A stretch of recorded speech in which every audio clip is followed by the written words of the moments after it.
Baik, Ketum, kita bisa mulai karena live streaming di Instagram sudah berjalan juga. Oh gitu. Iya. Baik. Iya. Baik, terima kasih sebelumnya. Sebelum kita mulai, untuk member di Zoom ini, mohon izin Kanda Nurdin dan semua untuk di-mute audionya agar kita bisa fokus dan khusyuk untuk mendengarkan pembukaan yang akan disampaikan oleh Ketua Umum PPAMPG dan pencerahan tausiah dari Ustadz Idam. Kita mulai saja. Assalamualaikum warahmatullahi wabarakatuh. Assalamualaikum warahmatullahi wabarakatuh. Iya, terima kasih pada malam yang berbahagia ini, di 10 malam terakhir, di malam ke-22 Lailatul Qadar, kami PPAMPG, alhamdulillah mengadakan tausiah virtual. Walaupun kita sedang mengalami ujian bersama-sama, ujian ini bukan saja di daerah kita, di negara kita, bahkan di seluruh dunia, tapi tidak mengurangi kehusyuan kita untuk menjalankan Ramadan, dan kita juga tetap mencari ilmu dan bisa beribadah. Pada malam hari ini, saya sangat bangga atas support Ketua Umum PPAMPG, Ketua Umum Ilham Permana, dan Sekretaris Jenderal Syafaat Perdana yang mensupport acara tausiah virtual ini. Acara ini diselenggarakan dari korbit kami, dari budaya perempuan pemilih milenial, khususnya bidang kerohanian, di bawah ketuanya Bung Irwan Kurniawan dan di bawah Wakil Ketua Umum Ibu Aisyah. Acara malam hari ini kita akan dibuka oleh Ketua Umum PPAMPG. Nanti sebelum acara tausiah dimulai, mohon izin Ketua Umum untuk menyampaikan pembukaan kepada kami, baik kader maupun sahabat-sahabat pendengar yang mendengarkan di live streaming ini, dan acara tausiah akan dibawakan oleh Bapak Ustadz Idam Mustaqim. Dengan hormat, kami persilahkan Ketua Umum untuk membuka acara ini. Dipersilahkan Ketua Umum. Mohon izin, Anda Wakil Ketua Umum, seyogianya saya berharap Anda Wakil Ketua Umum, Pak Nurdin Halid, yang juga bisa nanti memberikan sepatah dua kata setelah mungkin saya membuka kegiatan ini sebelum Pak Ustadz bertausiah. Mohon izin, Anda Nurdin Halid nanti untuk bisa memberikan ujangannya kepada kami semua di malam Nuzulul Quran ini. Baik. Assalamualaikum warahmatullahi wabarakatuh. Salam sejahtera, selamat malam buat kita semua. Bismillah, alhamdulillah, wala haula wala quwata illa billah. Rabbi israh li sadri wa yassir li amri wahlul 'uqdatam min lisani yafqahu qawli, amma ba'du. Yang sama-sama kita hormati dan kita banggakan, senior Partai Golkar, beliau mentor politik saya juga, salah satu wakil ketua umum yang track recordnya mungkin tidak harus saya perjelas lagi karena memang kita semua sudah tahu. Alhamdulillah hadir pada malam hari ini Kanda Nurdin Halid. Terima kasih Kanda sudah ikut bergabung bersama kami. Ini merupakan modal sosial kita untuk kita tetap bersemangat menjalankan segala kegiatan di tengah pandemi COVID-19 ini. Yang saya hormati dan yang sama-sama kita muliakan, Al-Ustadz Idam Mustaqim, LCMA. Mudah-mudahan Allah selalu memberikan Pak Ustadz karunia kesehatan, sehingga Pak Ustadz masih bisa memberikan tausiah-tausiah, walaupun dalam situasi yang sangat sulit yang pada saat ini sedang kita alami. Teman-teman, para wakil ketua umum, para ketua bidang, sekretaris jenderal, wakil sekretaris jenderal, bendahara umum, wakil bendahara umum, dan seluruh pengurus pimpinan pusat Angkatan Muda Partai Golkar, tak ketinggalan juga teman-teman dari daerah yang ikut bergabung pada acara Malam Nuzulul Quran yang dilakukan oleh bidang kerohanian pimpinan pusat Angkatan Muda Partai Golkar yang saya hormati dan yang saya banggakan. Puji syukur kehadirat Allah Subhanahu wa Ta'ala, Tuhan yang Maha Kuasa, yang telah memberikan kita karunia kesehatan, sehingga kalau dalam suasana yang sangat sulit, yang mungkin tidak pernah kita bayangkan sebelumnya, Angkatan Muda Partai Golkar masih bisa membuat sebuah karya nyata, kreativitas program kegiatan dalam rangka meningkatkan keimanan ya, di bulan suci Ramadan, yaitu perayaan Nuzulul Quran pada malam hari ini. Salawat serta salam tak lupa selalu tercurah kepada Nabi yang jujur dalam setiap perkataannya, Nabi yang rukun dalam rumah tangganya, Nabi yang menjadi suri tauladan kita dalam kehidupan kesehariannya, Nabi besar Nabi Muhammad Sallallahu Alaihi Wasallam. Wakil Ketua Umum DPP Partai Golkar, Pak Ustadz, teman-teman sekalian yang saya hormati dan yang saya banggakan. Angkatan Muda Partai Golkar yang mempunyai tugas dan fungsi sebagai laboratorium pengkaderan di Partai Golkar berupaya untuk selalu berinovasi dalam setiap situasi dan kondisi. Kami mempunyai satu tekad bahwa selalu ada harapan dalam setiap keadaan.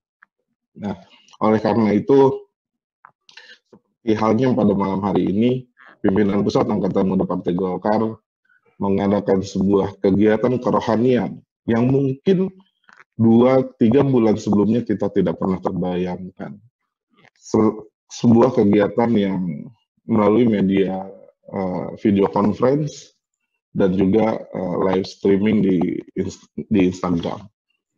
Tentunya ini menjadi sebuah tantangan tersendiri bagi kami di pimpinan pusat Angkatan Muda Partai Golkar agar kami tetap bisa berkarya dan memberikan sesuatu yang positif bukan hanya untuk Partai Golkar tapi juga untuk bangsa dan negara Indonesia tercinta.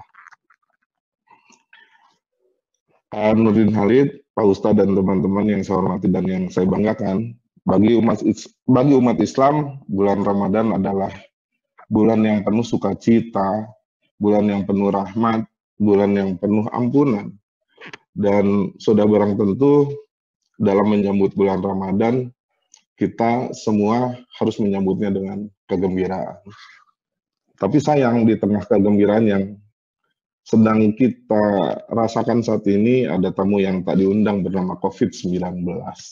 Atau boleh dibilang yaitu wabah corona. Sebuah pandemi yang membuat kita secara silaturahim terbatas, sebuah pandemi yang membuat kita untuk bisa melaksanakan program kegiatan juga terbatas. Namun,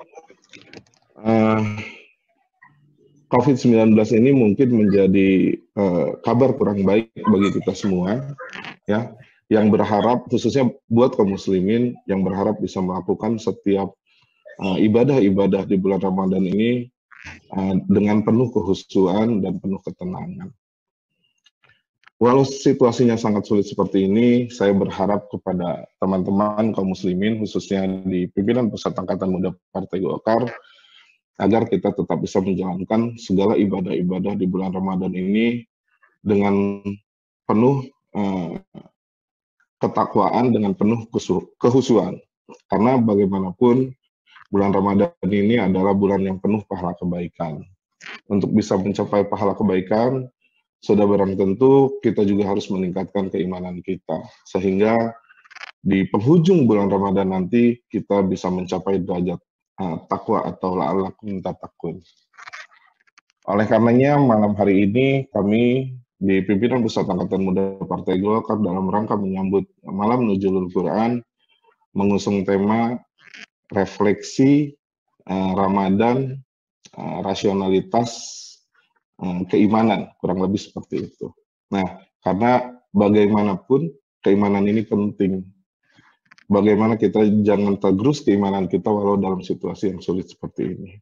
Mudah-mudahan Pak Ustadz bisa menjelaskan secara komprehensif kepada kami semua, anak-anak muda Golkar, sehingga esensi dari ibadah yang harus kita lakukan di bulan Ramadan ini tidak lepas dari nilai kehusuan, sehingga pada akhirnya kita mencapai derajat takwa di penghujung bulan Ramadan nanti. Saya ucapkan selamat mengikuti kegiatan Malam Nuzulul Quran pada kali ini. Ini sejarah buat AMPG, bukan hanya kali pertama kita melakukan. Di periodisasi kita, dulu kita pernah melakukan di Bogor dengan 2-3 ribu peserta, tapi kali ini kita melakukan hanya melalui video conference. Saya berharap ini tidak mengurangi kehusuan dan nilai dari kegiatan yang kita lakukan pada malam hari ini. Sekali lagi terima kasih banyak buat teman-teman yang sudah mensupport kegiatan pada malam hari ini. Wakil Ketua Umum Aisyah, Mbak Tati Novianti, terkhusus buat Mas Satya Handayuda dan Mas Subhan. Apresiasi kami setinggi-tingginya kepada Kak Nurdin Halid yang sudah memberikan waktunya untuk bisa ikut bergabung bersama kami generasi penerus Partai Golkar. Sekian dari saya.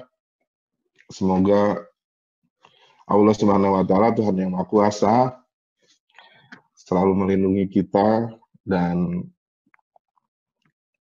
bangsa kita segera terlepas dari wabah COVID-19. Sekian, wallahul muwaffiq ila aqwamit thoriq, billahi taufiq wal hidayah, wa afu minkum. Wassalamualaikum warahmatullahi wabarakatuh. Waalaikumsalam warahmatullahi wabarakatuh. Baik, terima kasih Ketua Umum atas pembukaannya. Sebelum kita memulai acara tausiah ini, berkenan kepada senior kami PPAMPG Kanda Nurdin Halid untuk memberikan pencerahan pada kita semua kader muda Partai Golkar supaya kita lebih semangat apapun kondisinya, dan setelah ujian ini terlewati kita kembali beraktivitas kembali dan kita bisa melaksanakan tugas-tugas baik itu organisasi kepartaian dan sosial lainnya. Untuk Kanda Nurdin Halid, kami mohon dalam waktu yang singkat bisa memberikan pencerahan pada kami semua. Dipersilahkan.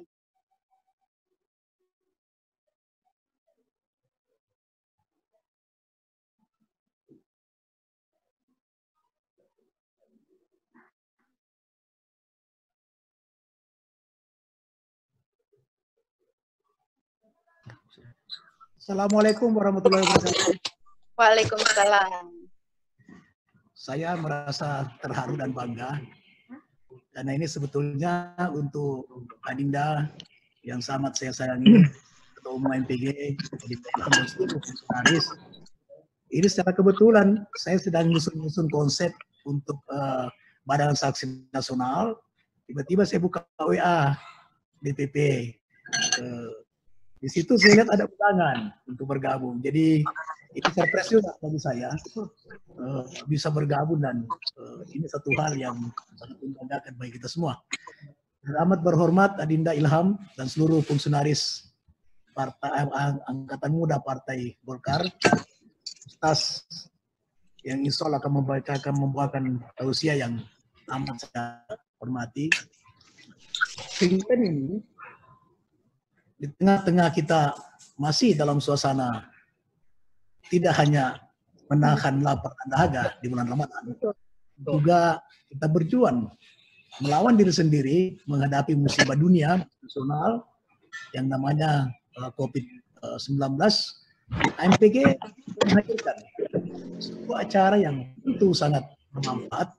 Jadi tidak hanya kader AMPG, tidak hanya kader Partai Golkar, tapi tentu insan manusia Indonesia yang mengikuti acara ini. Kegiatan ini Adinda Ilham tentu sebuah pertanda bahwa AMPG senantiasa hadir dalam setiap event yang tidak mengenal peristiwa politik saja, tapi betul-betul mengimplementasikan daripada jati diri Partai Golkar yaitu karya-karyaan, kerakyatan yang manusiawi. Jadi sebagai salah satu pencetus ide kelahiran AMPG, tentu saya sangat berbangga atas eksistensi yang terus ditunjukkan oleh kader-kader AMPG, dan insya Allah Adinda Ilham 1-2 hari ini saya akan ketemu Ketua Umum untuk mendiskusikan konsep tentang struktur tata kerja program Badan Saksi Nasional dan Badan Pemilu, dan AMPG dulu saya termasuk yang melahirkan salah satu ide besarnya adalah menjadi ujung tombak pelaksana program daripada Partai Golongan Karya di semua maupun kerja sosial. Bersiaplah seluruh fungsional MPG di bawah pimpinan Ilham untuk menyambut daripada nanti penugasan yang sangat berat, yaitu menjadi ujung tombak rekrutmen daripada Badan Saksi Nasional, karena sesuai dengan anggaran dasar kita, anggaran rumah tangga kita, itu jauh-jauh hari harus kita bentuk, dan kita pahami secara bersama bahwa Perpu tentang pilkada diundur ke Desember dari ini 6 bulan. Jadi Adinda Ilham di samping sekarang ini kita berjuang untuk melawan COVID-19, tapi kita tidak boleh berhenti untuk beraktivitas, untuk berupaya mengambil langkah-langkah untuk menangkan Partai Golkar dalam pilkada 2020 Desember akan datang. Insya Allah, dan tugas yang paling mendesak sekarang Adinda ini adalah rekrutmen untuk saksi masuk dalam Badan Saksi Nasional, dan saya tentu mengharapkan bahwa AMPG merupakan ujung tombak sebagai pelaksana utama menjadi Badan Saksi Nasional di semua tingkatan, dari tingkat desa, kecamatan, kabupaten, provinsi sampai dengan tingkat pusat. Itu saja, terima kasih Adinda atas kesempatan yang diberikan kepada saya, dan saya terus akan mengikuti dan ikut bersama AMPG dalam hal apapun untuk tujuan kepentingan Partai Golongan Karya. Assalamualaikum warahmatullahi wabarakatuh. Waalaikumsalam warahmatullahi wabarakatuh. Terima kasih Kanda Nurdin Halid sebagai senior kami untuk PPAMPG dan Waketum DPP Partai Golkar yang mewakili Ketua Dewan Pembina sekaligus Ketua Umum DPP Partai Golkar Bapak Erlangga Hartarto beserta Sekretaris Jenderal DPP Partai Golkar. Sebelum kita mulai tausiah, izinkan saya untuk membacakan CV dari Bapak Ustadz yang akan memberikan tausiah pada malam hari ini. Beliau adalah Ustadz Idham Mutakim LCMA.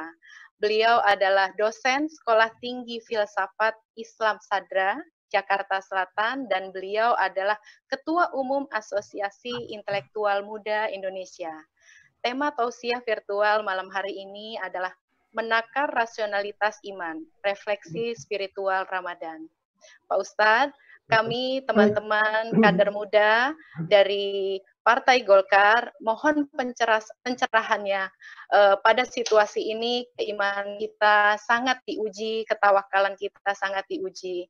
Iman itu letaknya di dalam kolbu, sesuatu yang tersimpan di dalam hati. Kita sebagai manusia beriman pastinya diberikan cobaan, ujian, tantangan dalam kehidupan yang menguji keimanan kita. Kita dibenturkan antara rasional dengan kolbu, mengajak otak kita untuk berpikir.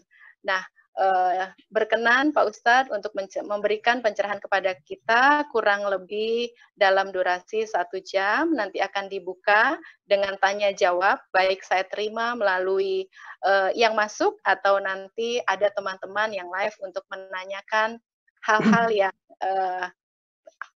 butuh pencerahan. Untuk Pak Ustadz, kami persilahkan. Terima kasih. Baik. Bismillahirrahmanirrahim. Innallaha wa malaikatahu yusholluna 'alan nabi. Ya ayyuhalladzina amanu shallu 'alaihi wa sallimu taslima.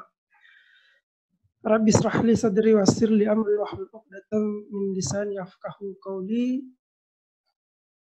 Allahumma salli ala Muhammad wa ali Muhammad, habibina wa habibil alamin, sayyidina Muhammad wa ala alihi tahirin wa ashabihil muntajabin. Wassalamualaikum warahmatullahi wabarakatuh. Waalaikumsalam. Yang saya hormati Ayahanda Bapak Nurdin Halid selaku orang yang paling dituakan mungkin di yang hadir di forum ini. Selanjutnya Ketua AMPG Bapak Ilham Permana dan Sekjen Ketua Sekretaris Jenderal Bapak Syafaat Perdana, dan alhamdulillah dengan fasilitator dari Saudara Irwan Kurniawan kita dapat bersua di dalam ngaji virtual atau video daring dari istilahnya program AMPG ini, insya Allah. Alhamdulillahirrahmanirrahim. Sebelum saya lanjut, mungkin dari pihak host bisa menampilkan file yang saya sudah kirimkan, karena mungkin dari sisi itu mungkin bisa lebih jelas nantinya dari apa yang saya sampaikan. Baik, alhamdulillah. Tema yang kami angkat di sini terkait dengan bagaimana menakar keimanan kita dari sisi atau dari sudut pandang logis dan rasional. Sebagaimana kebanyakan kita atau mayoritas kita memahami bahwa terkadang urusan iman itu sama sekali tidak memiliki kaitan, ya, atau kalaupun memiliki kaitan, ia lebih sedikit pada wilayah logis dan rasionalnya. Namun sebelum saya panjang lebar berbicara tentang hal ini, saya ingin memulai sebuah kisah yang mengawali dari ngaji virtual ini. Ada sebuah gambar yang saya tampilkan, saya tidak tahu Pak muncul di ini layar teman-teman, atau kalau mungkin saya coba share ya di ininya. Boleh Pak Ustadz. Ya, boleh. Baik, ya mudah-mudahan bisa muncul ya.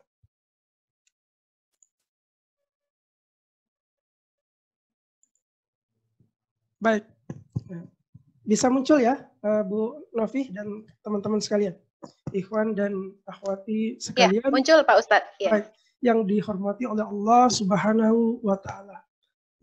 Gambar yang ada di hadapan ikhwan dan akhwat sekalian merupakan sebuah kisah yang diambil dari kitab Masnawi Maknawi dari Syekh Maulana Jalaluddin Rumi, yang mana beliau terkenal dengan syair-syair tasawuf atau syair-syair adabi, bahwa hakikatnya jika kita sebenarnya melihat kehidupan manusia ini tidak lebih seperti apa yang digambarkan pada gambar ini. Nampak seseorang yang sedang bergelantungan di bawah tangkai pohon, di sebuah tangkai pohon, yang mana pada saat bersamaan di bawahnya terdapat sungai yang mana ada buaya yang setiap saat menunggu jatuhnya orang ini. Yang pada saat bersamaan pula terdapat seekor ular yang hendak atau mendekati si orang tersebut, dan yang paling disayangkan pula bahwa pohon yang ditempati bergelantungan ini adalah pohon yang hampir patah, yang menambah keruh persoalan karena di daratan sana siap sedia seekor singa yang hendak memangsa orang tersebut. Jika kita memperhatikan kisah ini, mungkin kita melihat bahwa sesuatu ini sebenarnya atau penggambaran yang ada di dalam video ini atau dalam gambar ini adalah sesuatu yang nggak mungkin terjadi. Namun Maulana Rumi atau Jalaluddin Rumi menggambarkan bahwa manusia masing-masing dari kita itu berada pada posisi seperti orang yang sedang bergelantungan. Yang pertama, buaya dan singa merupakan simbolisasi dari hakikat kematian. Bahwa kematian itu akan mendatangi Anda. Di mana? Fil barri au fil bahr. Di laut, di sungai, ya, ataupun di daratan. Setiap saat.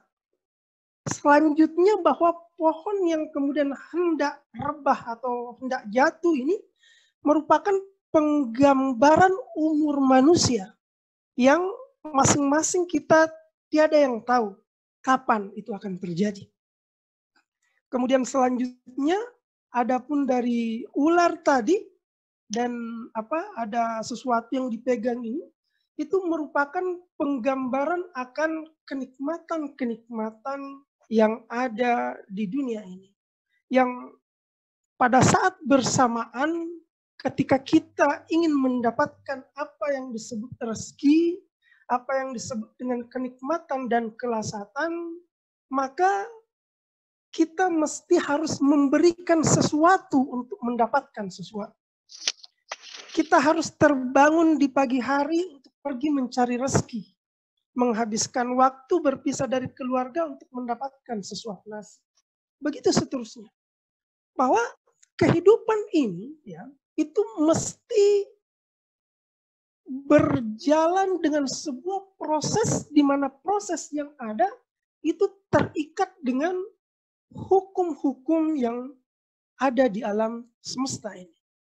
Nah, terkait dengan masalah iman, ya, mungkin setiap dari kita sudah memiliki sebuah definisi atau sebuah pengertian tentang apa yang disebut dengan iman. Ini saya baca secara singkat dan kemudian saya jelaskan bahwa keberimanan ini merupakan sebuah hal atau satu hal ya, yang sebenarnya sama sekali tidak dibatasi pada sebuah kata.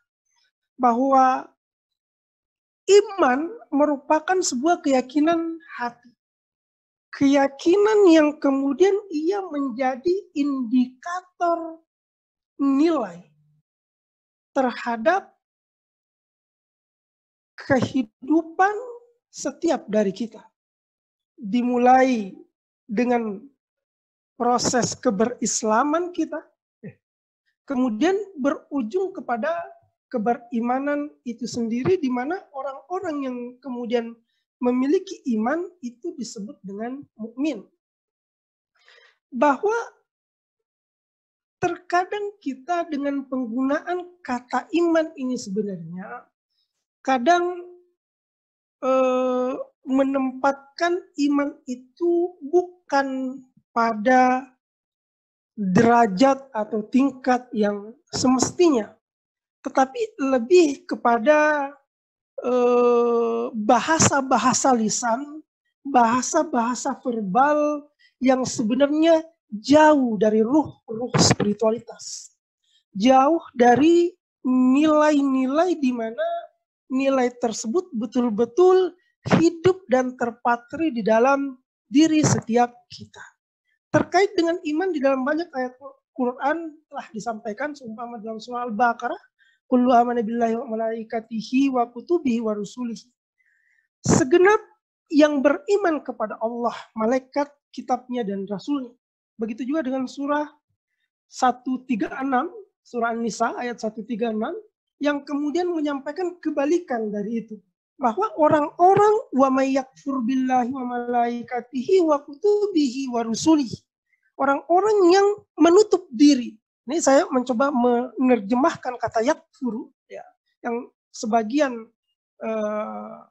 misalnya literatur menerjemahkan itu dengan kata kafir atau mengkafirkan. Tapi saya lebih memilih kata menutup diri atau tidak meyakini itu kepada keberimanan terhadap Allah, malaikat, dan rasulnya serta hari akhir.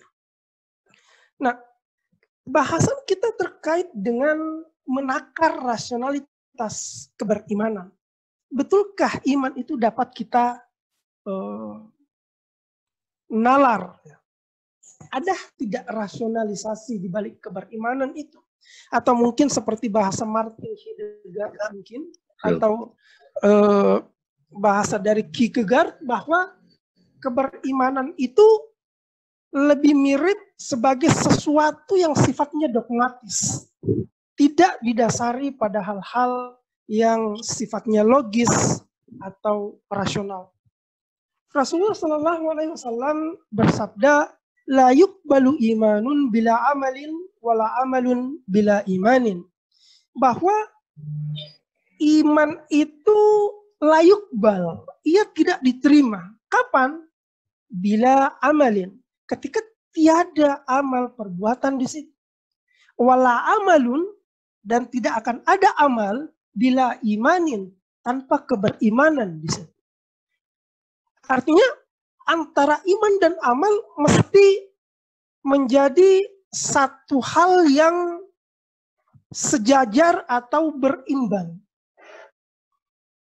Iman tidak akan pernah memiliki makna ketika tiada amaliyah di balik itu. Dan amaliyah atau perbuatan, ya, itu tidak akan pernah bermakna ketika tidak ada keimanan di situ. Kita tidak dapat mengatakan bahwa saya tidak korupsi misalnya, atau atau kita tidak dapat mengatakan bahwa saya meyakini hari akhir misalnya, sementara pada saat yang bersamaan kita melakukan perbuatan-perbuatan yang disebut dengan maksiatullah atau bermaksiat kepada Allah Subhanahu wa Ta'ala. Namun, karena bahasan kita ingin menalar fungsi atau peran iman di sini, ya. Penduduk negeri kita yang mayoritas beragama Islam, alhamdulillah, ya. Ketika mereka ditanya tentang apakah Anda meyakini keberadaan Allah Subhanahu wa Ta'ala, meyakini Rasulullah Sallallahu Alaihi Wasallam sebagai utusannya, maka yakin dan percaya Anda pasti akan mendapatkan jawaban yang positif, bahwa iya, labbaik, bahkan mungkin mereka akan mengatakan itu. Namun pada saat yang bersamaan, ya, ketika kita ingin menelisik atau mensejajarkan peran iman ini tadi dengan amaliyah kita, maka terkadang antara apa yang kita yakini, ya, dan apa yang kita amalkan adalah dua hal yang paradoks. Atau bahkan terkadang ia menjadi satu hal yang bertentangan antara yang satu dan yang lain. Sebagai contoh misalnya, ketika kita ingin membawa proses keberimanan ini tadi, saya mengambil sebagai contoh pada wilayah sosial politik, karena ikhwan dan akhwat di sini, saudara-saudara sekalian di sini adalah para penggiat kerja-kerja politik insya Allah, dan tentunya merupakan pemegang tongkat estafet dari Partai Golkar insya Allah. Nah, selanjutnya, ketika kita misalnya mengambil contoh kemerdekaan negeri kita, bahwa kemerdekaan bangsa ini ketika dia dinyatakan misalnya pada tahun 1945 oleh founding father kita, ya, maka secara verbal negara ini adalah negara yang terlepas dari apa yang disebut dengan imperialisme, dengan apa yang disebut dengan penjajahan. Itu verbalnya. Batinnya adalah ketika kemerdekaan ini kemudian mengisi segenap relung-relung individu dan relung-relung sosial. Kapan? Sejak dinyatakan hingga hari ini dan nanti. Artinya apa?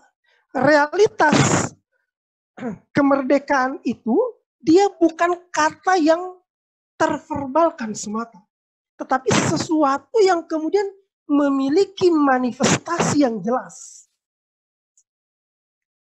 Nah, namun pada wilayah fakta yang ada atau realitas kita ini kan belum terwujud. Seumpama misalnya dalam masalah keadilan sosial, ya.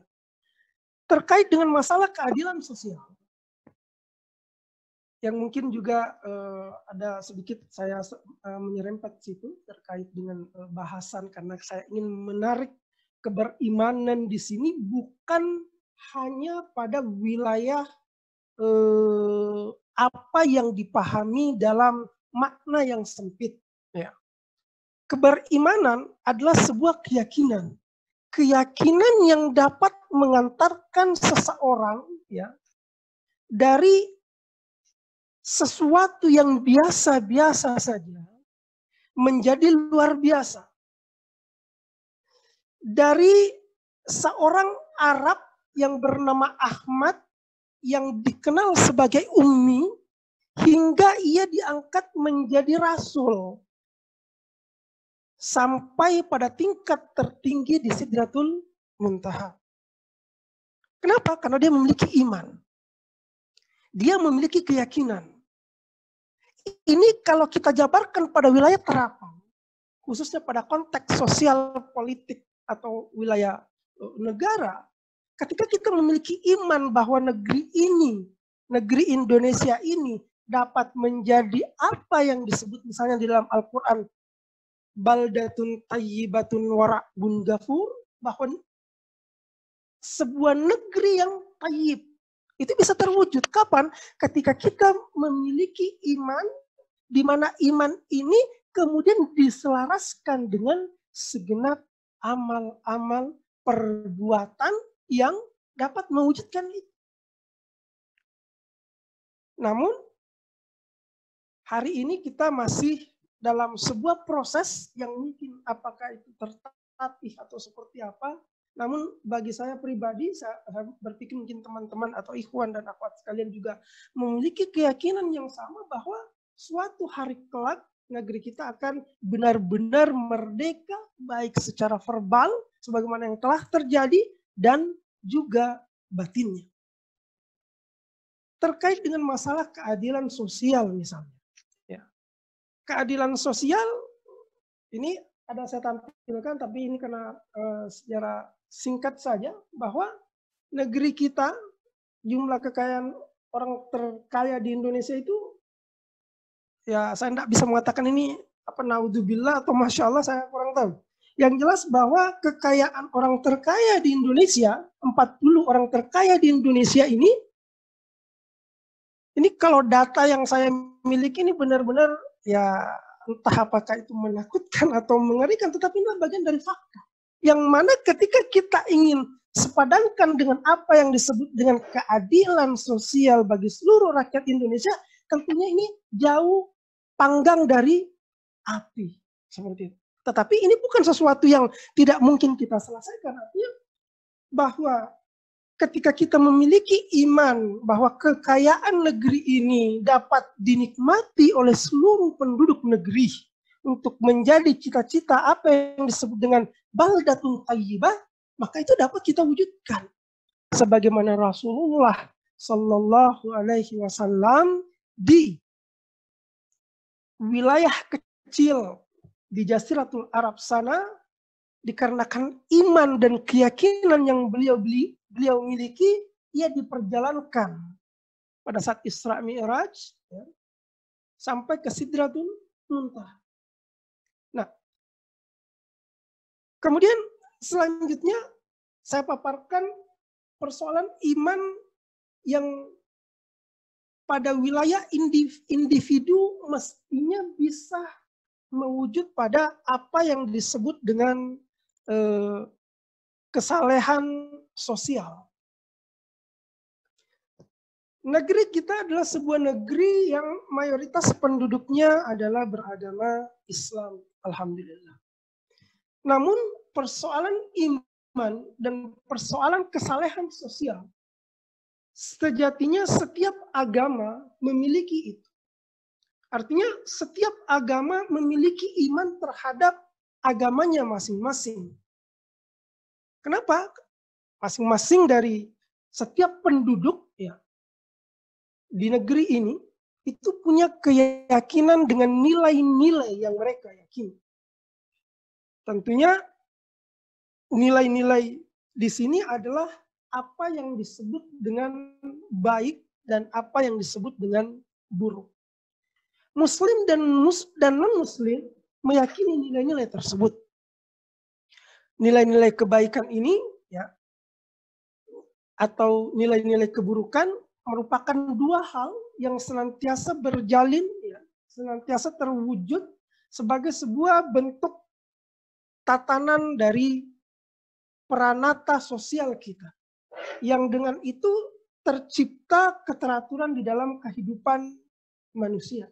Bahwa perbuatan ini disebut baik dan bahwa perbuatan ini disebut buruk.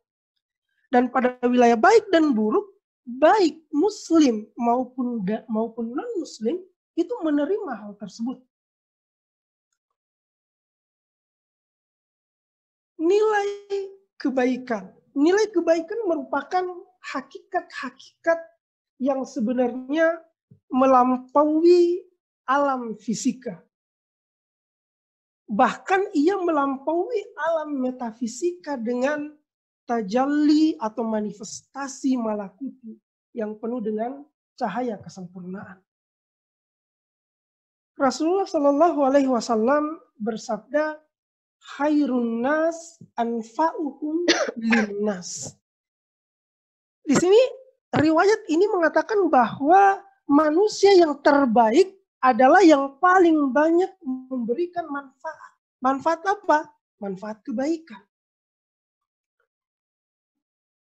Ketika seorang muslim menganggap dirinya bahwa ia adalah pengikut dari ajaran kenabian Nabi besar Muhammad SAW, maka sejatinya adalah ia merupakan manifestasi dari riwayat ini. Ia adalah manifestasi dari khairun nasi anfa'uhum linnas. Kepada mereka ia berbuat kebajikan kepada seluruh makhluk. Ya, bukan hanya lagi manusia, tapi kepada seluruh makhluk. Kenapa?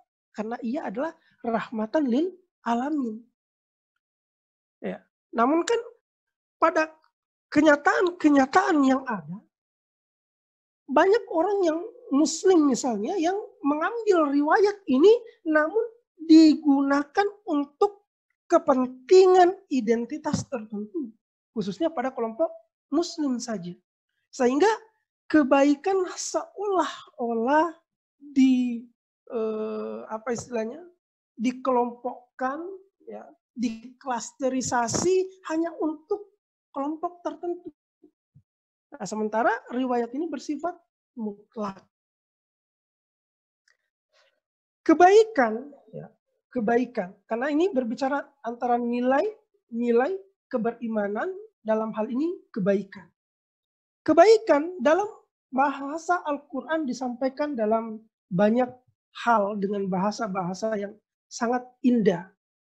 Kebaikan kadang diartikan atau secara global diartikan sebagai sesuatu yang bertentangan dengan keburukan itu sendiri. Dan ia dalam makna yang sifatnya mutlak, tanpa syarat apapun. Namun, pada saat yang bersamaan, terkadang kebaikan itu ia keluar dari makna kemutlakannya berpindah pada wilayah relativisnya atau pada wilayah nisbinya.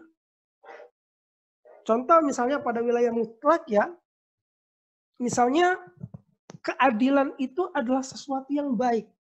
Anda muslim, Anda non-muslim, bahkan ateis sekalipun mengakui bahwa yang namanya berbuat jujur itu adalah baik, yang namanya berkhianat itu adalah buruk.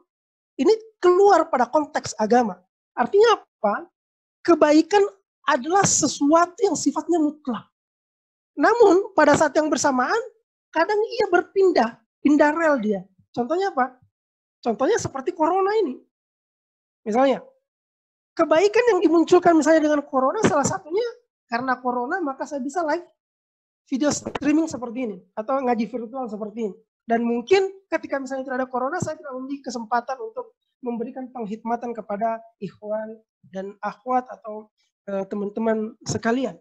Namun pada saat yang bersamaan, corona nisbinya ia telah merumahkan jutaan manusia di seluruh penjuru bumi.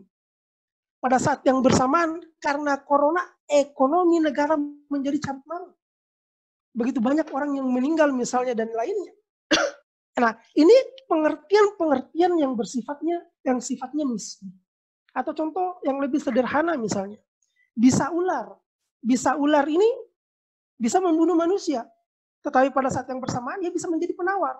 Inilah kebaikan-kebaikan dalam pengertian yang sifatnya relatif. Nah, sehingga ketika kita ingin misalnya menciptakan atau mewujudkan apa yang disebut dengan kesalehan sosial, ya, maka kesalehan sosial ini mesti dimulai dari nilai-nilai kebaikan yang sifatnya mutlak. Bukan pada wilayah yang relatif. Kenapa? Karena ketika dia sifatnya relatif, maka ia akan memunculkan tafsiran-tafsiran yang boleh jadi sebagian orang dengan kepentingan-kepentingan tertentu itu bisa jadi disalahgunakan. Selanjutnya, terkait dengan kesalehan sosial. Kesalehan sosial dalam kaitannya dengan individu. Sebelum saya masuk, ada sebuah kisah yang kembali saya kutip dari kitab Masnawi Maknawi.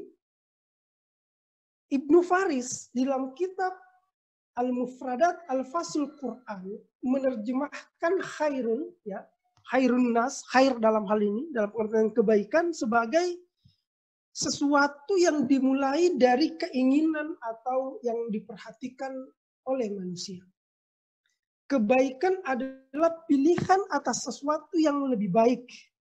Artinya ada pilihan baik, tetapi kebaikan mesti berpindah kepada sesuatu yang lebih baik. Wahia ahsanun, bukan husn, tapi ahsan. Jadi ia pada tingkatan yang lebih.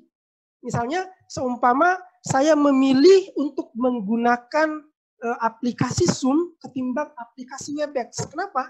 Aplikasi Zoom misalnya jauh lebih baik. Nah, itu. Kebaikan mestinya seperti itu. Jadi ketika kita berbuat baik kepada seseorang, jangan pilih pada wilayah baiknya, tetapi pilih pada wilayah yang terbaik. Oke. Nah, kisah ini merupakan sama dengan kisah awal, ia juga merupakan simbolisasi dari hakikat semesta sebenarnya yang kemudian ditakwil dalam bahasa simbol. Diceritakan bahwa ada seekor beruang yang bersahabat dengan seekor manusia yang keduanya saling mengikrarkan untuk berbuat kebajikan. Hingga pada suatu ketika mereka ingin melakukan sebuah perjalanan.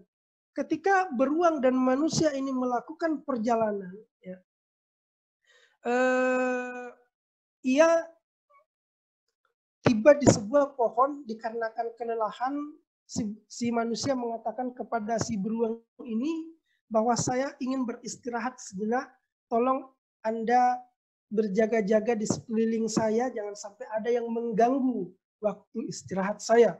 Maka si beruang kemudian mengatakan bahwa baik, saya akan menjaga Tuhan karena saya telah berikrar untuk itu.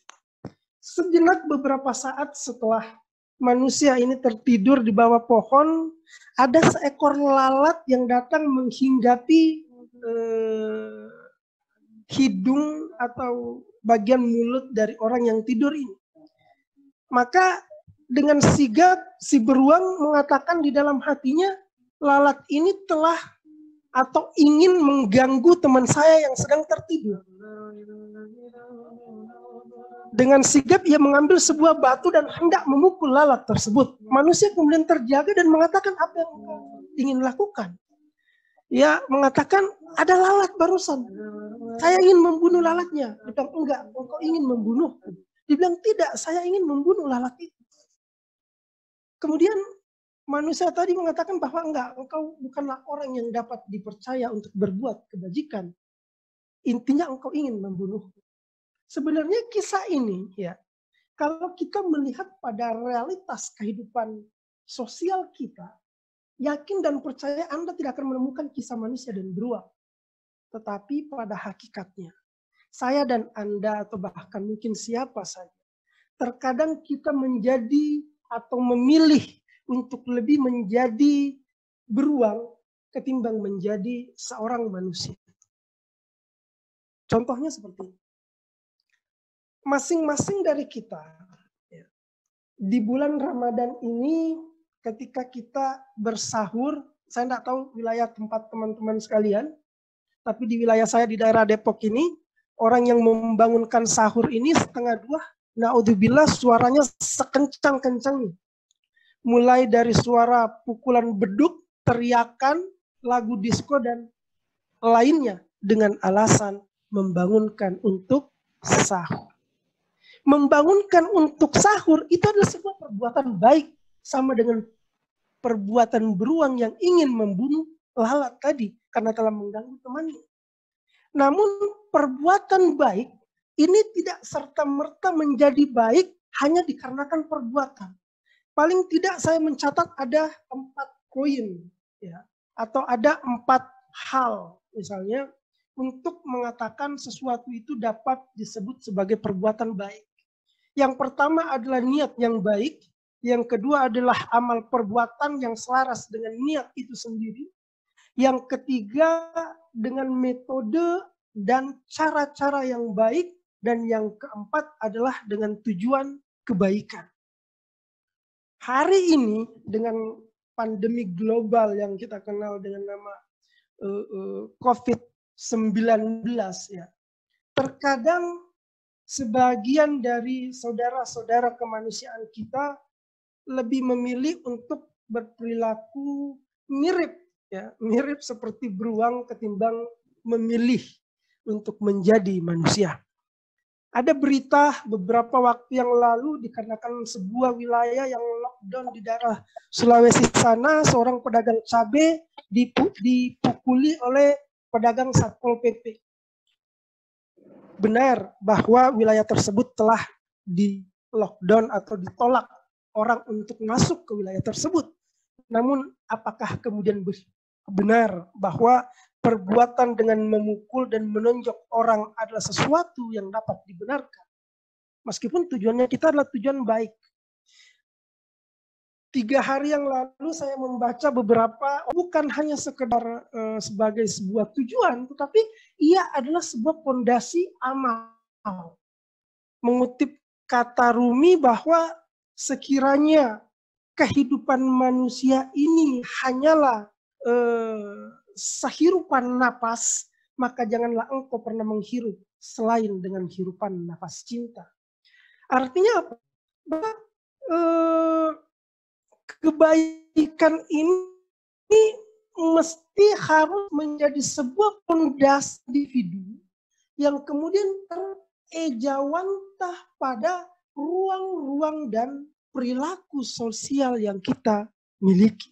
Kenapa? Karena jika tidak demikian, ya, seorang petani yang menanam padi terkadang di pinggiran sawah.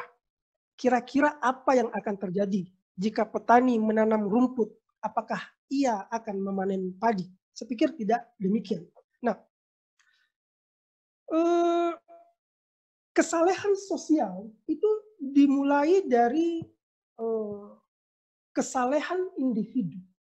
Kesalehan individu itu dimulai dari keyakinan dan iman yang istilahnya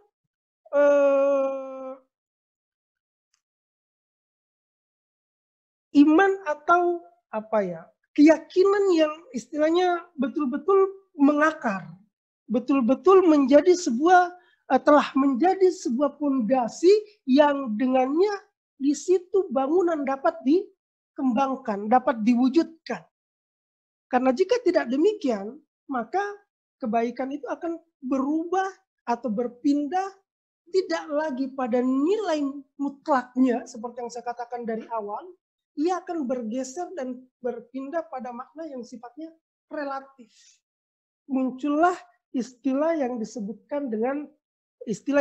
dengan relativisme moral. Itu baru pada wilayah moral.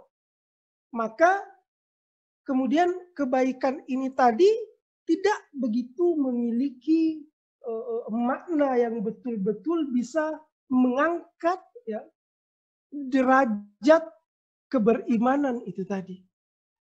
Keberimanan dan keyakinan. Kenapa misalnya ya kalau kita melihat jauh misalnya di awal-awal kemerdekaan negeri ini ya. Founding father kita mengatakan bahwa kita dapat menjadi sebuah bangsa besar. Saya jauh-jauh hari sebelumnya. Namun faktanya kan nggak demikian. Dan masih dalam proses. Bagi saya pribadi, ini dikarenakan iman yang ada atau keyakinan yang kita miliki untuk menciptakan sebuah negeri yang besar, ini kemudian tidak berbanding lurus dengan apa? Dengan amaliyahnya. Misalnya di dalam riwayat yang saya sampaikan di awal tadi bahwa iman itu mesti harus sejalan, mesti harus selaras dengan apa yang disebut amal. Ya. Ketika misalnya saya meyakini bahwa yang namanya rokok itu merusak kesehatan, maka perbuatannya adalah saya tidak merokok. Tapi faktanya kan yang terjadi, kita mengatakan bahwa rokok itu merusak kesehatan, faktanya ya kita merokok. Artinya antara keyakinan, iman dalam hal ini tidak berbanding lurus dengan amal perbuatan itu sendiri. Ketika kita misalnya memiliki keyakinan untuk menciptakan sebuah negeri yang besar, sebuah masyarakat dengan kesalahan sosial yang luar biasa, ya, maka para pemimpin-pemimpin negeri ini, para cerdik pandai di negeri ini, para pemilik kebijakan di negeri ini, ya, kaum intelektual dan seterusnya, rakyat dan seterusnya, ini mesti harus berbanding lurus dengan nilai-nilai kebajikan yang memang ingin dicapai. Artinya antara keyakinan dan amaliyah, antara iman dan terapan itu harus harmonis. Bahwa negeri ini misalnya tidak akan pernah menjadi lebih baik ketika carut marut kepentingan politik itu senantiasa diwujudkan. Bahwa negeri ini misalnya tidak akan pernah menjadi bangsa yang besar ketika aturan dan regulasi yang ada itu tidak pada nilai-nilai keadilan. Adil bagi para pekerja dan adil bagi para investor misalnya.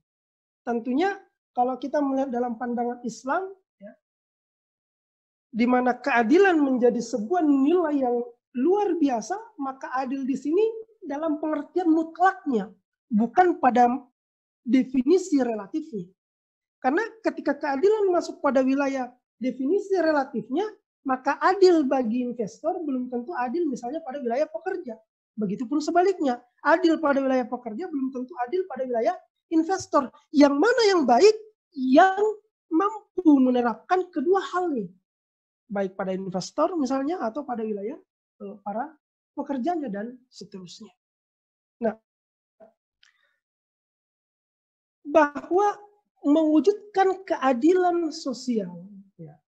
Keadilan sosial kalau di dalam misalnya bahasa dari salah seorang pemikir Pakistan, Iqbal Lahore, bahwa manusia ini diciptakan Tuhan di muka bumi ini adalah untuk menjadikan dunia atau mewujudkan dunia ini sebagai bagian dari taman-taman surga. Artinya, ketika kita memiliki keyakinan, memiliki keberimanan untuk mewujudkan hal tersebut, menjadikan dunia kita, menjadikan negeri kita sebagai bagian dari taman surga, itu sesuatu yang bisa diwujudkan. Tentunya dengan melihat segenap faktor-faktor yang ada. Pemerintah, rakyat, aturan, dan seterusnya semuanya harus berjalin ke kelindan untuk mewujudkan atau menciptakan sebuah sistem yang adil. Nah, ikhwan dan akhwat sekalian, ya. Sebelum saya lanjut, mungkin masih ada berapa slide. Sebelumnya saya tanya Bu Novi, ini masih ada berapa waktu? Boleh 5 menit lagi Pak Ustadz, mohon izin karena akan ada pertanyaan. Iya. Baik, siap.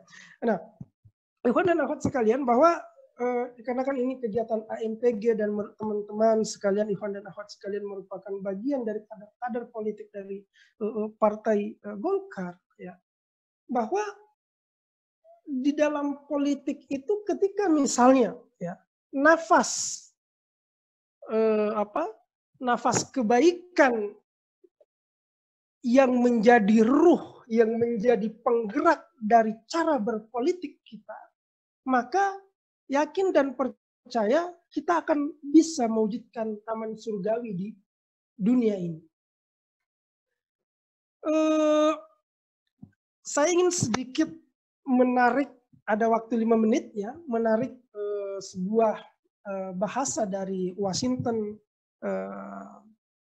Churchill. Ia mengatakan bahwa terkait dengan kehidupan politik, ia mengatakan bahwa dalam kehidupan manusia, manusia itu mati 1 kali. Namun dalam kehidupan politik, Anda mesti mati berkali-kali. Rasulullah Shallallahu Alaihi Wasallam menyampaikan sebuah riwayat yang kurang lebih memiliki makna yang sebenarnya mirip, tapi yang jelas berbeda dengan bahasa dari Washington Churchill tadi. Rasulullah mengatakan bahwa mutu qabla an tamutu, matilah engkau sebelum engkau mati. Kematian di sini memiliki 2 makna bagi para ahli tarikat atau para ahli ma'rifat. Yang pertama adalah kematian jasad, sebagaimana meninggalnya keluarga atau saudara kita atau kita sendiri yang nantinya akan menghadap ilahi. Dan yang kedua adalah kematian ikhtiari. Kematian ikhtiari dalam pembahasan tasawuf itu memiliki 10 tingkatan. Saya sebutkan 1 saja di sini. Salah satunya adalah kematian hawa nafsu. Kematian hawa nafsu merupakan sebenarnya bukan dalam pengertian kematian, karena di sini dia sifatnya majasi atau sifatnya bukan hakiki.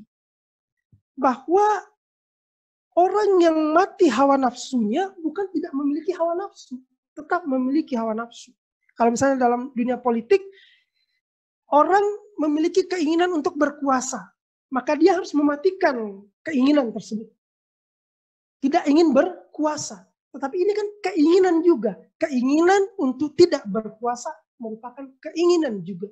Maka sebenarnya yang dimaksudkan dengan mutu qabla an tamutu dalam pengertian mati ikhtiari di sini adalah bagaimana memindahkan keakuan individu, tanda petik, atau keakuan personal, ya, itu bergeser menjadi keakuan ilahiyah. Keakuan ilahiyah adalah manusia bernafas dengan nafas ilahi. Tidak ada yang ia tebarkan selain kebaikan dan cinta. Jika ini yang jadi misalnya ruh dari gerak politik, maka yakin insya Allah, saya yakin teman-teman ketika dia tujuannya memang untuk menebarkan kebaikan, maka dia akan menjadi sebuah spirit yang benar-benar sangat luar biasa. Dan tentunya ya, negeri ini, negeri kita Indonesia, dapat menjadi misdak dari ayat Al-Quran di dalam surah Sabah yang disebut dengan baldatun tayyibatun warabbun ghafur. Sebuah negeri yang tayyib, yang baik. Baik dalam hal ini dalam segala hal. Jadi tayyibah dengan khair itu dua-duanya bermakna baik. Tapi tayyibah di sini pemaknaan yang luar biasa.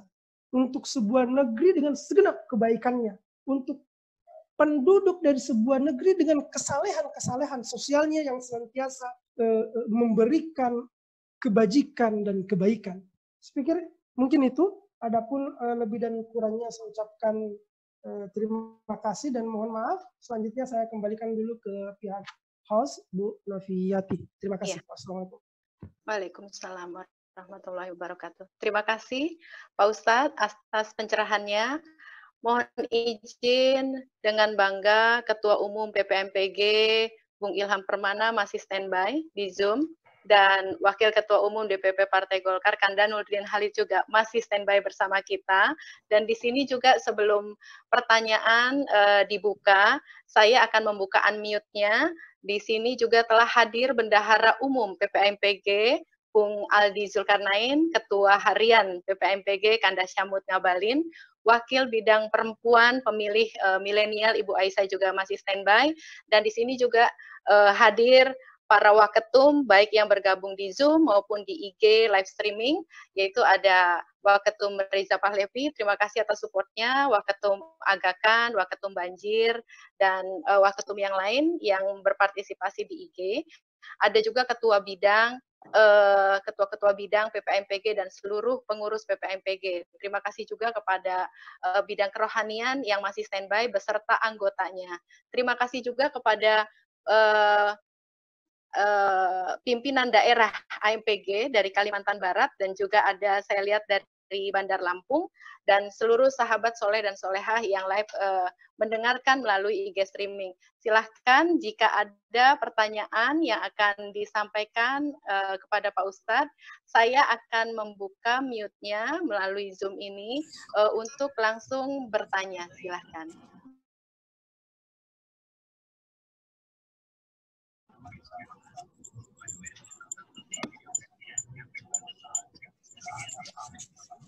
Barangkali ada yang mau bertanya, silahkan.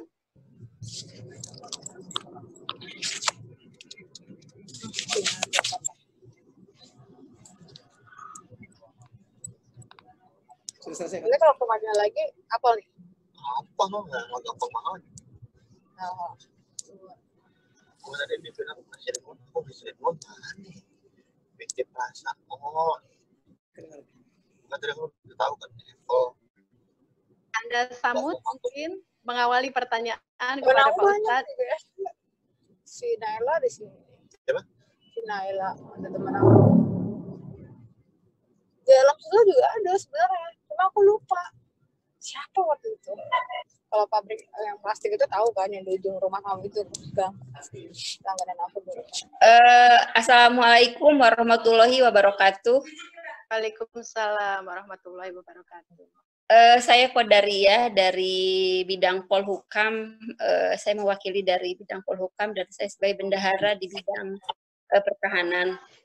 Saya tadi menyimak Pak Ustadz untuk tauziah malam ini. Saya menggarisbawahi bahwa di sini itu adalah menjadi manusia rahmatan lil alamin, dan sebaik-baiknya manusia itu adalah bermanfaat untuk umat yang lain. Yang mau saya tanyakan dan saya mohon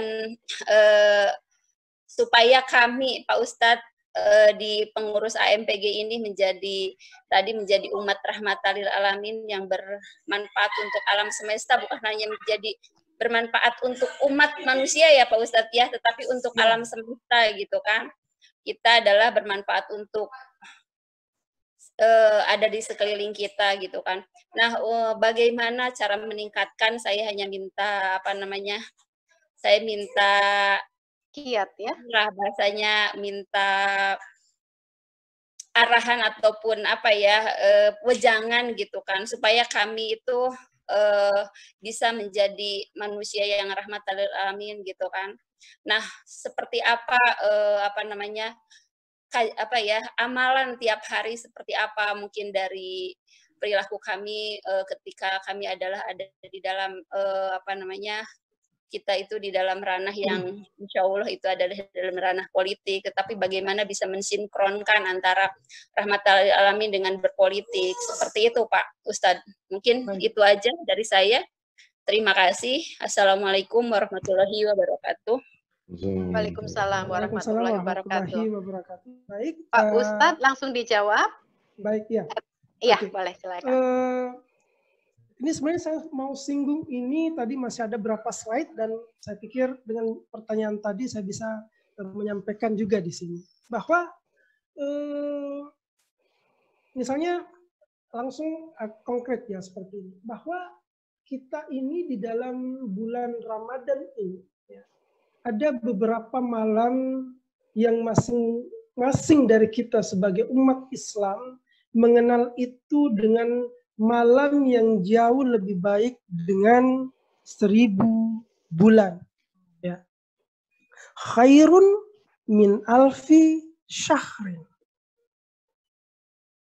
Jika kita bertanya kepada diri kita, apa sih yang dimaksud dengan lebih baik dari 1000 bulan?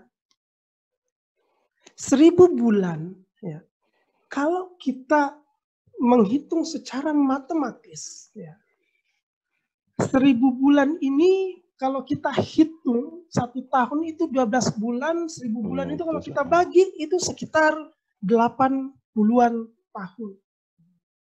Bahwa terdapat sebuah malam yang mana malam itu lebih baik dari 80 tahun. Apa maksudnya? Dalam hal ini 1000 bulan. Amal perbuatan yang kita lakukan pada malam itu ia menjadi lebih baik dari 1000 bulan. Dalam hal ini 80 tahun. Umur masing-masing kita. Kalau kita dapat bonus oleh Allah Subhanahu wa taala, anggaplah 80 tahun atau 100 tahun.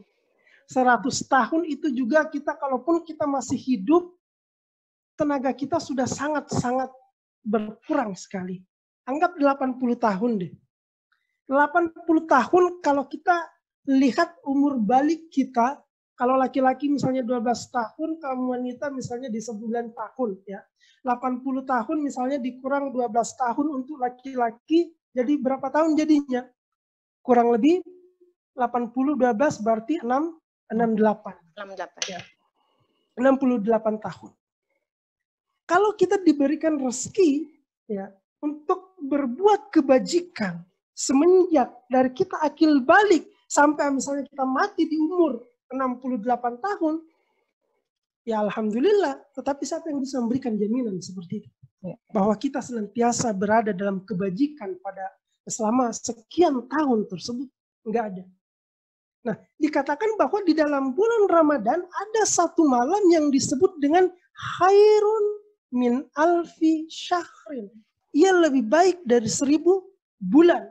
Artinya di dalam kitab-kitab para mufassir dikatakan bahwa orang-orang yang beramal kebajikan ya, pada malam-malam Lailatul Qadar, di mana malam Lailatul Qadar ini merupakan bagian dari istilahnya malam nuzulul Quran ya, malam diturunkannya Al-Quran ke Rasulullah SAW, maka amal kebajikan yang dilakukan pada malam Qadar ini, karena masing-masing kita nggak tahu ya, kapan pastinya itu malam Lailatul Qadar, maka di malam-malam Ramadan ini sebagai salah satu yang pasti bahwa malam Qadar itu terjadi di bulan Ramadan, maka kurang lebih 1 bulan ini marilah kita berbuat kebajikan pada malam-malam tersebut. Kenapa? Karena pada malam itu, ketika itu betul jatuhnya malam Lailatul Qadar, maka amal kebajikan kita pada malam itu akan menjadi lebih baik dari 80 tahun kita beramal kebajikan, yang mana masing-masing saya dan Anda mungkin tidak mendapatkan rezeki untuk mendapatkan amal perbuatan tersebut. Itu pada konteks bulan Ramadan. Nah, ada pun misalnya karena kita terjun ke dalam dunia politik misalnya ya, teman sekalian, Bapak dan Ibu sekalian, ikhwan dan akhwat sekalian ya, yang merupakan bagian dari partai golongan karya dalam hal ini, bahwa kebajikan itu salah satu cara untuk menegakkannya atau mendapatkannya adalah dengan berbuat adil. Kita tahu bagaimana berbuat adil. Berbuat adil adalah dengan tidak mengambil hak orang lain. Cuman sebenarnya terkadang hal ini kemudian menjadi rumit. Sebenarnya nggak rumit-rumit amat, tetapi lebih dikarenakan kelalaian kita. Makanya di dalam salah satu doa yang dibaca di malam-malam Ramadan ini, bahwa ya Allah, berikan kami anugerah kebaikan ya, di mana Engkau adalah yang tidak dapat lalai. Kenapa? Karena manusia ini mahallul khata' wan nisyan. Manusia ini adalah tempatnya kesalahan dan kelupaan. Maka itu sesuatu yang normal. Tapi jangan juga dengan alasan lupa dan salah, khata' dan nisyan dalam hal ini, kita kemudian membangun pembenaran, membangun apologi bahwa mohon maaf tadi saya berjanji saya lupa. Padahal kita nggak lupa, sebenarnya kita ingat. Nah ini membangun pembenaran. Sebenarnya intinya adalah bahwa yang namanya kebaikan, masing-masing dari kita memiliki makna dari kebaikan itu sendiri. Hanya saja yang mungkin kadang hilang dari kebaikan itu sendiri adalah kadang kita lalai pada makna-makna dari kebaikan itu sendiri, ataukah misalnya kebaikan itu diartikan pada makna yang sempit misalnya. Kebaikan yang kadang misalnya berubah menjadi keburukan dikarenakan ketiadaan pengetahuan seperti ulah beruang tadi. Makanya dituntut kita untuk mencari ilmu, dituntut kita untuk mencari pengetahuan. Tujuannya apa? Supaya kita tidak lalai dan tidak terjerumus kepada keburukan. Saya pernah ditanya kepada salah seorang dari mahasiswa saya, ya, bahwa bagaimana sih itu yang namanya agama mengatakan ini baik, lawang departemen agama yang katanya adalah sumber dari orang-orang yang beragama justru menjadi departemen terkorup di negeri kita. Loh, kok bisa? Kenapa bisa demikian? Kalau saya pribadi jawabannya sederhana. Kenapa? Karena pengetahuan agama yang mereka miliki bukanlah pengetahuan dalam pengertian ma'rifah. Ingat di dalam bahasa Arab itu tentang ilmu atau pengetahuan itu menggunakan beberapa kata. Ada menggunakan kata al-ilm, ada menggunakan kata ma'rifah. Di dalam sebuah riwayat dikatakan awaluddin atau awal beragama adalah ma'rifatullah. Jadi awal beragama itu adalah ma'rifah. Kenapa dikatakan ma'rifah? Karena ma'rifah adalah pengetahuan yang masuk ke dalam relung sanubari manusia. Saya tanya misalnya seperti ini. Misalnya kalau ada orang yang tenggelam di laut atau di sungai, ya, dan orang yang tenggelam ini mengatakan saya tenggelam. Sementara di pinggir lautan sana ada orang yang mengatakan ada orang yang tenggelam.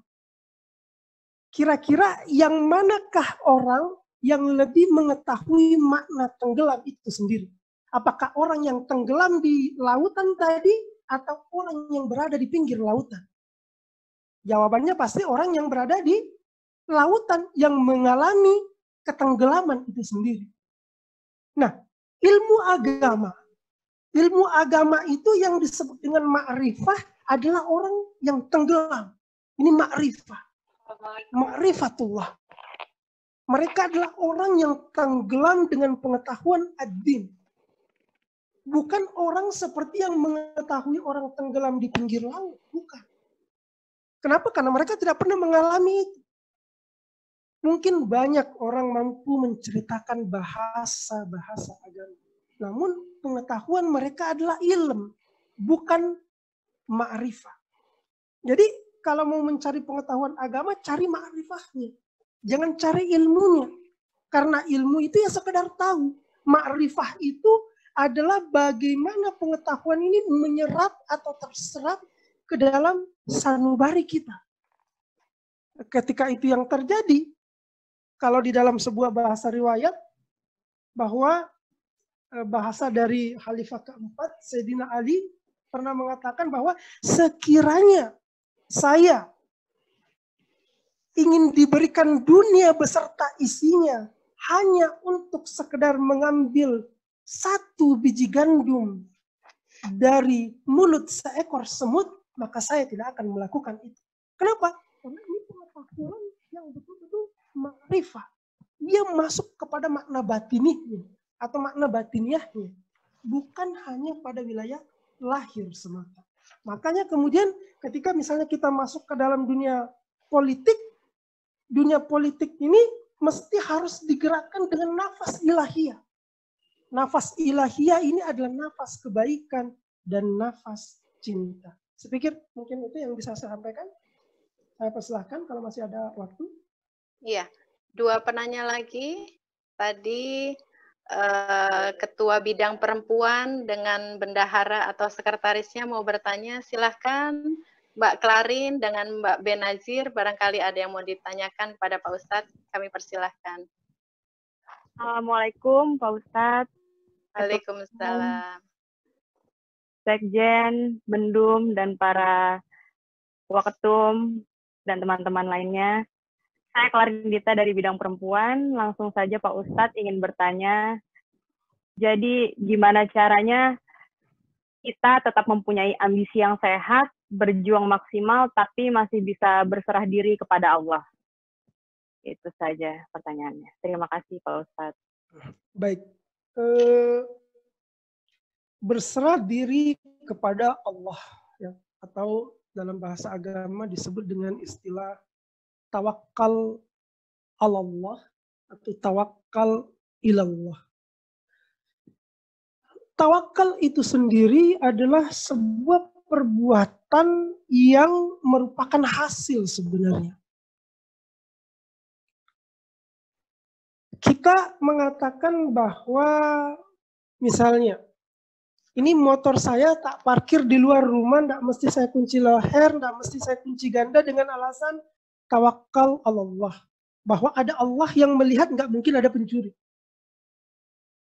Sebenarnya ini bukan tawakal kalau dalam pengertian yang seperti itu. Tawakal itu adalah berbuat dulu. Berikhtiar dulu, kemudian menyerahkan itu kepada Allah Subhanahu wa Ta'ala. Kalau Anda ingin motor Anda tidak dicuri, ya kunci ganda. Kalau Anda sudah kunci ganda, baru masih kecurian, nah itu lain hal lagi. Artinya tawakal itu adalah sebuah perbuatan yang mesti harus sesuai atau harus selaras, harus sejalan dengan amalan dan ikhtiar dari kita masing-masing. Ini ada adik mahasiswa yang mengatakan saya ingin lulus cum laude, misalnya di kampus UI, tetapi saya nggak mau ikut ujian nasional untuk menjadi calon mahasiswa misalnya. Ya nggak bakalan bisa. Kenapa? Karena ada syarat-syarat yang dimestikan untuk itu. Ini adalah pandangan logis saja. Ya. Di dalam ayat Quran misalnya dikatakan bahwa, saya terjemahkan aja, teman-teman juga saya pikir sering mendengar kata ini, naik haji bagi yang mampu. Apa maksud kata naik haji bagi yang mampu? Di sini menggunakan kata istita ayastati, istita, ya, mampu, bisa. Mampu di sini dikatakan secara global, ya, bahwa kita bisa naik haji misalnya ketika kita punya duit satu. Anggap Anda punya duit untuk naik haji, kalau Anda tidak punya paspor, bisa naik haji nggak? Yakin dan percaya nggak bisa. Anggap Anda punya paspor, tiketnya nggak ada, ya nggak bisa naik haji kita.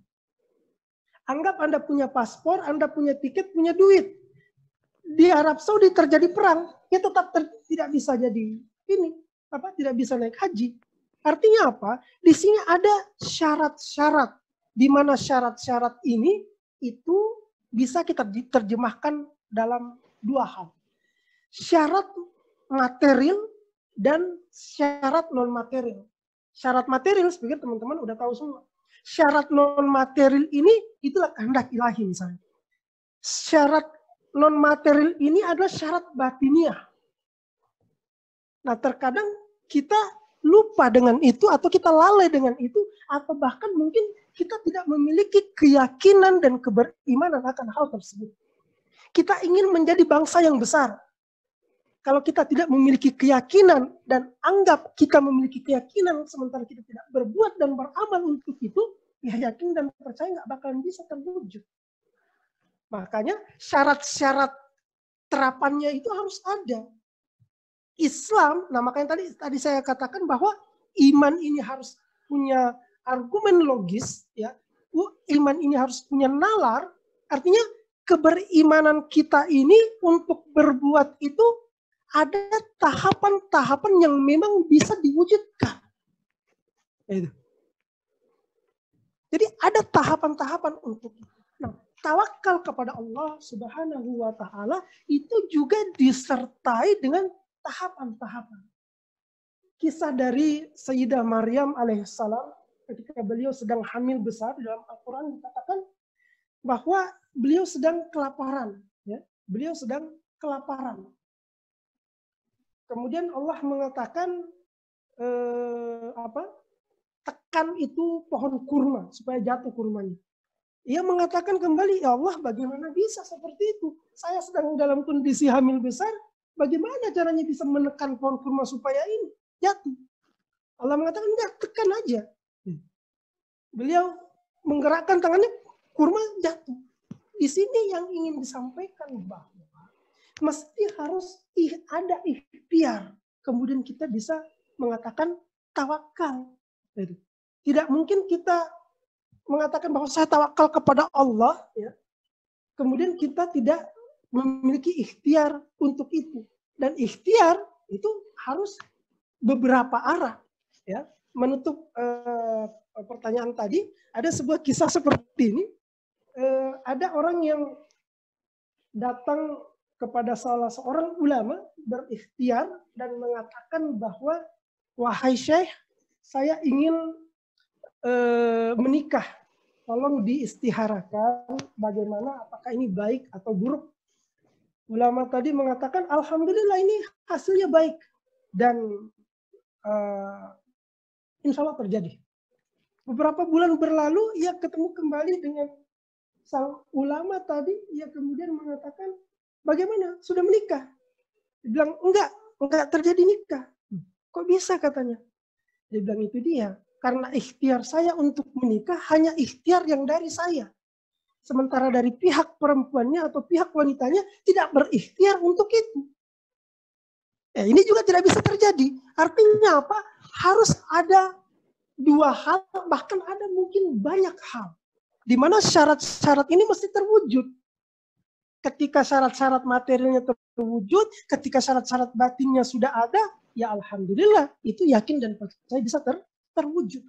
Maka berserah diri kepada Allah, tawakal kepada Allah adalah sesuatu yang jika kita nalar secara logis, ya, ia mesti harus berbanding lurus dengan amal, ikhtiar atau perbuatan dari manusia. Saya pikir demikian. Saya kembalikan ke saudara moderator. Baik, Pak Ustadz, terima kasih. Karena mohon izin Pak Ustadz, Ketua Umum, karena waktunya sudah menunjukkan pukul 21.40 dan kita sebentar lagi akan istirahat karena menjelang 10 malam terakhir kita harus insya Allah beritikaf. Sebelum ditutup, saya akan membacakan resume dan sebelum ditutup juga doa oleh Pak Ustadz atas persetujuan Ketua Umum. Nanti Wakil Ketua Umum Ibu Aisyah akan mengucapkan terima kasih kepada seluruh teman-teman pengurus PPAMPG. Di sini saya akan membacakan resumenya, yaitu iman tentu saja adalah soal kepercayaan, tetapi di balik itu ada semacam kebutuhan bahwa apa yang dipercaya sekaligus membutuhkan pengakuan yang tegas. Dalam wilayah inilah rasionalitas menemukan tempat untuk kembali. Dan iman yang kita percaya tidak pernah keluar dari batas-batas rasionalitas. Sebelum ditutup dengan doa, kami persilahkan Waketum Aisyah untuk mengucapkan terima kasih atas nama koordinator bidang. Silahkan Ibu. Ya. Terima kasih. Assalamualaikum warahmatullahi wabarakatuh. Waalaikumsalam. Pada kesempatan ini di akhir acara malam hari ini, acara virtual, saya mengucapkan terima kasih yang sebesar-besarnya terhadap Ketua Umum PPAMPG Bung Ilham Permana, Ketua Harian Bung Sahmud, serta Bendahara Umum PPAMPG Kang Aldi, serta rekan-rekan semua yang masih bergabung di acara pada malam hari ini virtual Zoom, serta rekan-rekan yang bergabung di Instagram maupun di Facebook.